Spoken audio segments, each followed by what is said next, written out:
গড়ে প্রায় 32টি করে বৃক্ষলিং রাস্তা হয়েছে।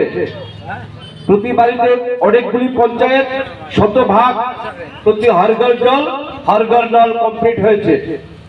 ইদানিংকালে শুধু বামুনিয়া ব্লকের মধ্যে প্রায় 7 কোটি টাকার সিসি রোড সেকশন হয়েছে। এই সমস্ত কাজের নিরিখে বলার অপেক্ষা থাকবে না, আগামী ত্রিস্তরীয় নির্বাচনে বাম কংগ্রেসের কোন প্রার্থী দেওয়ার লোক থাকবে না।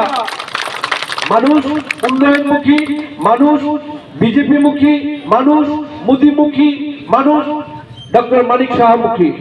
প্রাকৃতিক দুর্যোগের কারণে আপনারা অনেকেই মায়েরা দিদিরা এসছেন, আমি বিস্তারিত বলবো না। শুধু মানুষ ভুলে যায় এটা তার সহজাত প্রবৃত্তি।